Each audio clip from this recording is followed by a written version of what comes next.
147 কোটি টাকার অফার পেয়েছেন অস্ট্রেলিয়ান পেসার প্যাট কামিন্স। শর্ত একটাই, খেলতে হবে শুধু জাতীয় দলে।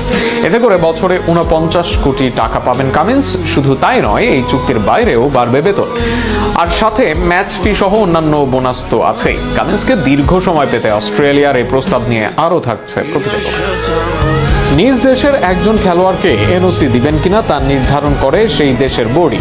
তবে একজন তারকা খেলোয়াড় বর্তমানে জাতীয় দলের চেয়েও বেশি টাকা আয় করেন ফ্রাঞ্চাইজি লিগে, আর সে কারণে অনেক সময় জাতীয় দলের চেয়েও গুরুত্ব বেশি পায় লিগগুলো।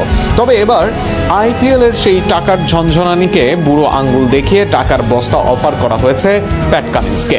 দেশটির ক্রিকেট বোর্ড তাকে দীর্ঘমেয়াদী একটি চুক্তির প্রস্তাব দিয়েছে, যার মেয়াদ 2029 সাল পর্যন্ত হতে পারে।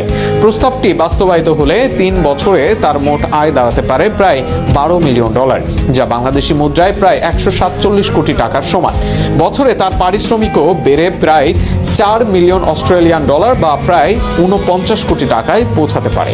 এই প্রস্তাবের পেছনে বড় কারণ অস্ট্রেলিয়ার ব্যস্ত আন্তর্জাতিক সূচি। সামনে স্বল্প সময়ের মধ্যে অনেকগুলো টেস্ট ম্যাচ খেলতে হবে দলটিকে, যা একজন পেস বোলিং অলরাউন্ডারের জন্য বেশ চাপের।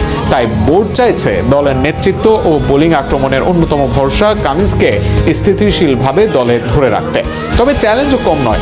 ফ্রাঞ্চাইজি ক্রিকেট, বিশেষ করে আইপিএলে তার সফলতা বোর্ডের ভাবনার বড় কারণ হয়ে দাঁড়িয়েছে।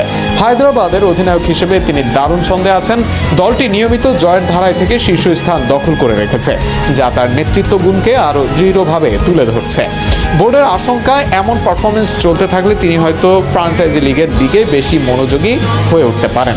তাই নতুন চুক্তিতে রাখা হয়েছে গ্যারান্টিড মানির সুবিধা। খেলুন বা না খেলুন, পুরো অর্থ নিশ্চিতভাবেই পাবেন তিনি। বর্তমানে চোট কাটিয়ে ফিরে আসা এই তারকা পেসার আবারও প্রমাণ করছেন